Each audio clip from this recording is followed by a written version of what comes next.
King Solomon in his wisdom tells us that the righteous may fall 7 times and yet rise again.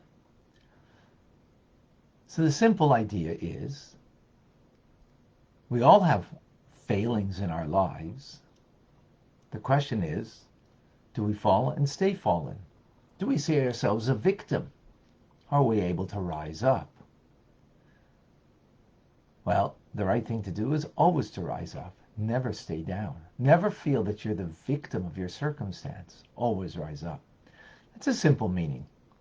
Here the Alter Rebbe is taking these words of King Solomon and explaining them, that the righteous, well, what does it mean that they fall? That doesn't mean that they fall 7 times and yet rise again. Doesn't mean they failed. A righteous doesn't fail. So what does it mean they fall? They fall to a previous level of their commitment and their devotion. And that level of commitment and devotion is far greater than the average individual. After all, we're talking about a righteous person. And the human condition is that you never remain static. So therefore, even someone who is righteous, a tzaddik, doesn't remain static, is mobile. Now, mobile means you're always moving. So the movement is always upwards and beyond, advancing. Yet, there can be sometimes a decline to a previous level, right? So, to fall to a previous level is not being cast down, right? It just means that the love that this righteous person is experiencing is a different kind of love. The love of God, the righteous always have. The only question is what form of love. So the normal or the regular form that the righteous have in a love of God is delighting in God. It's a magnanimous love of God that's gifted from above. You can't reach there. To delight in God, not for what he gives me, not for what he does for me, but for who he is. That's a very lofty level. And that's a gift that God gives to those who've worked on themselves to such a degree that they are now righteous, meaning that they don't have an evil inclination in them. They're bound to God with a love of God. Yet, that being said, they can still kind of fall back on a previous kind of love, which is the kind of love that all of us are capable of. And that is love of the youth, which in this sense means a meditative love.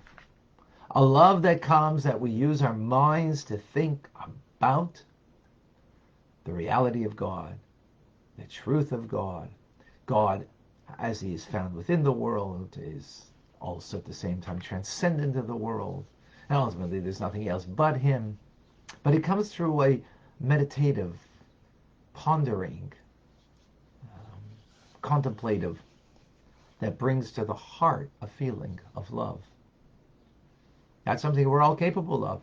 And sometimes the righteous fall back on that kind of love, which we call the love of youth, the one that a person's educated with. Education is about using the mind, that the mind can have dominion over the heart. So for a small little child, you're going to teach them, going to teach them right from wrong, let them know in their minds what's right, and therefore they will act accordingly. When they grow up and they're still of youth, now they can understand something and develop a feeling towards that which they understand. That is the love of in the youth. So King Solomon said that you should educate a child according to their ways, that when they grow up, they shouldn't um, stray from that which they were educated earlier.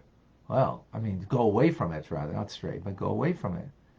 Well, so the explanation of what does it mean not to go away from it is because the human condition is that we're always mobile, we're moving. So we're going up, but sometimes there's also a step down.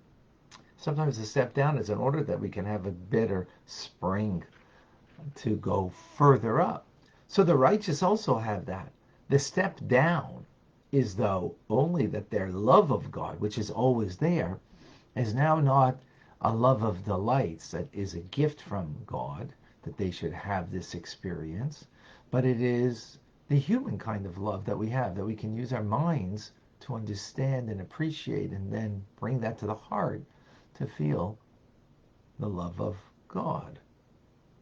So sometimes the righteous fall back on that in order to incorporate that part of the love of God in their lives. But the bottom line is like this.